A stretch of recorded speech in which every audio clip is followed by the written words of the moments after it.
Okay, so let me explain. So, I've noticed that in the video, there was this demonization of self-interest and self-liberation. Like, somehow that is morally wrong. And this worries me. Like, no, the term you were using was self-discovery as this epithet. Like, Gnosticism does focus on self-discovery, but what's wrong with that? It's important to know thyself. In fact, it was Socrates, founder of Western philosophy, who said, know thyself. I mean, and you're right, it's not in the traditional Christian dogma, but just because something's not in the traditional Christian dogma doesn't mean it's wrong. It doesn't mean it's right either, but it doesn't mean it's wrong. Something is good if it's good, and it's bad if it's bad. It doesn't matter whether it's in the Bible. That's my opinion. I mean, if something's in the Bible, it's where it says that this is bad, it's a bad thing, like murder, then is murder bad because the Bible says it's bad? Or is murder bad because murder is bad? I mean, because it's innately wrong to kill someone.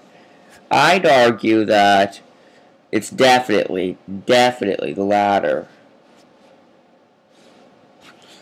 Now, also there was this argument that, there was this subtle thing that Gnostics are anti-Semitic.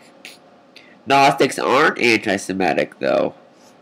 There was sort of this thing where it was like your strawman Gnostic was saying, oh no, that's a Jewish thing, we can't have that. But that's not what Gnosticism is about at all. Gnosticism rejects just all the religious orthodoxy, is how I view it. And it's just the religious orthodoxy of the time was Jewish. It's not against Jewish culture or Jewish people, but that was sort of implied in the video. I mean, like, there's this implication that Gnostics hate Jews, and they don't. There are Jewish traditions within Gnosticism. There are Kabbalic traditions in Gnosticism and Kabbalic elements. And I mean, definitely Gnosticism doesn't hate anyone. Really what Gnosticism is theological anarchism. It literally speaks of the evils of archons and how archons need to be overthrown. Well, not overthrown, but how their authority is false. I mean, you can't overthrow a celestial being. I don't think that's really sad in Gnosticism. But, the idea is that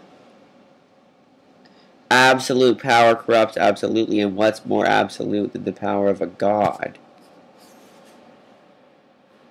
So, also,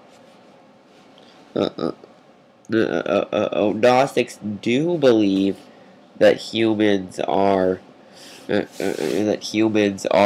made in the image of the divine.